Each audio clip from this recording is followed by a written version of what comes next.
నెల్లూరులో doctor YS Rajasekhara Reddy జయంతి వేడుకలు ఘనంగా నిర్వహించారు. ఈ సందర్భంగా వైఎస్ఆర్ విగ్రహానికి మాజీ మంత్రి కాకాని, ఎమ్మెల్సీ పర్వతరెడ్డి చంద్రశేఖర్ రెడ్డి తదితరులు పూలమాలలు వేసి నివాళులు అర్పించారు. తర్వాత కేక్ కట్ చేసి సంబరాలు చేసుకున్నారు.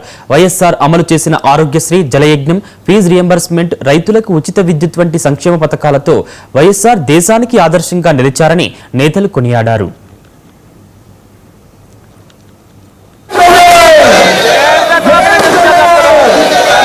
మాజీ ముఖ్యమంత్రి వర్యులు,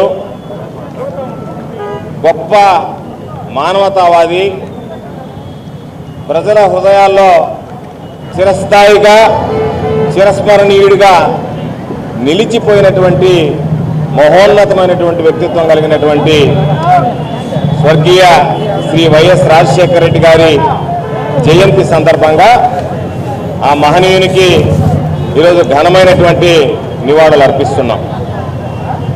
నెల్లూరు నగరంలో ప్రియతమ నాయకులు వైఎస్ జగన్మోహన్ రెడ్డి గారి చేతుల మీదుగా అత్యంత ప్రాధాన్యత కలిగినటువంటి ఈ సెంటర్లో, గాంధీ బొమ్మ సెంటర్లో ఆవిష్కరింపబడినటువంటి డాక్టర్ వైఎస్ రాజశేఖర రెడ్డి గారి విగ్రహానికి మా సోదరులు, శాసన మండలి సభ్యులు, నెల్లూరు నగర నియోజకవర్గ వైఎస్ఆర్ కాంగ్రెస్ పార్టీ ఇన్ఛార్జిగా ఉన్నటువంటి పర్వతరెడ్డి చంద్రశేఖర్ రెడ్డి గారి ఆధ్వర్యంలో నేను, నాతో పాటు వైఎస్ఆర్ కాంగ్రెస్ పార్టీ స్థానిక నాయకులు, కార్యకర్తలు, ప్రజలు అందరం కూడా పాల్గొని ఆ మహనీయునికి ఘనమైనటువంటి నివాళులు అర్పించడం జరిగింది. మాజీ ముఖ్యమంత్రి వర్యులు గచ్చిబౌలిలోని FCL లేఅవుట్లో అక్రమ నిర్మాణ